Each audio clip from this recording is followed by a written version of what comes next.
Hey everybody, I'm PeanutButterGamer, and welcome to Kill an Avatar, the show that takes a lighthearted look at violence in video games. A lot of games, both old and new, give you allies to help you save the world, the galaxy, or do whatever's going on here. But despite all the violence and fighting that's generally going on, very rarely do any of your teammates die, and even when they do, it's almost always a scripted death scene. There are, however, a handful of games that do allow your allies to be killed if you fail to protect them, and we're going to take a look at 3 of them. And all 3 of those games are Game Boy Advance games, which has absolutely nothing to do with the fact that I recently got a Game Boy player for my GameCube, which allows me to capture Game Boy footage. It's a complete coincidence. First, let's take a look at Tactics Ogre: The Night of Lotus, which is actually one of my favorite games on the platform. The Night of Lotus, if it wasn't obvious enough from the title, is a tactics strategy RPG in which you walk around until you find an encounter. And then you fight it out. That is funny to me. Speaking of encounters, you'll be fighting a lot of battles in this game, and in the process, you'll kill a lot of people. And dragons. And giants. And ghosts. And mermaids. And whatever these things are. Also a griffin. I guess to sum it up, you'll be killing a lot of things just in general. Anyway, as previously mentioned, your teammates can also die, and when they're struck down in glorious combat, then they are dead, and they stay dead. Unless you have an altar of resurrection. But if you don't, then they're dead. In fact, the only character that's not allowed to die is the main character. The game even allows the main character's love interest to die. I never liked her anyway. What game can I play next? We could play dodgeball! Wow! Thanks, Stephen Kerr!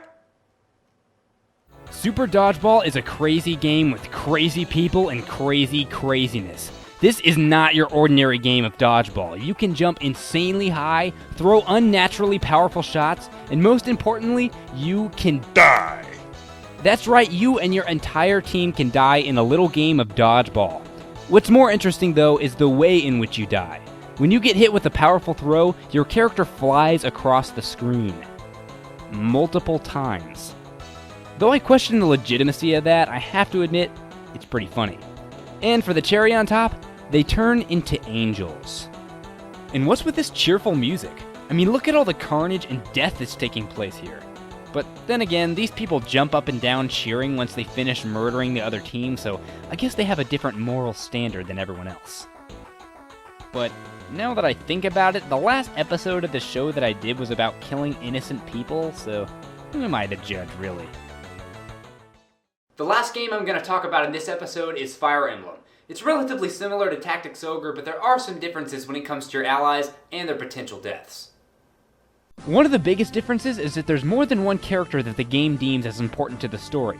While Tactics Ogre allows the death of any character other than the main hero, there's about 3 to 5 characters in Fire Emblem that when killed will cause you to restart, depending on the level.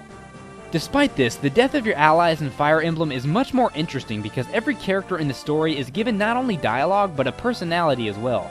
This makes it much more emotional and touching when they're actually killed in battle. Add that with the overly dramatic and often unrealistically drawn-out death monologues, and you may even find yourself getting a little teary-eyed. Having said all that, you may think that Fire Emblem takes death as a very serious issue, and that is where you'd be wrong. In certain areas of the game, you'll find arenas in which you're encouraged to battle to the death for money and experience. How incredibly brutal! I haven't seen death taken so lightly since the Advanced Wars games.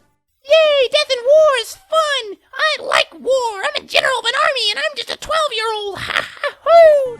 I mean, seriously, what kind of leader in a battle to defeat evil says, "Yeah, sure, big dude with an axe, it's perfectly okay if you go slaughter some people for a quick buck. I have no moral issues with that." Elliewood, you are one sick little red-headed man.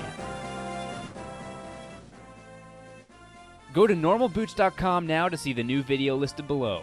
And if you want to follow my shenanigans, you can find me at facebook.com/peanutbuttergamer or twitter.com/peanutbuttergmr. Thanks for watching, everybody.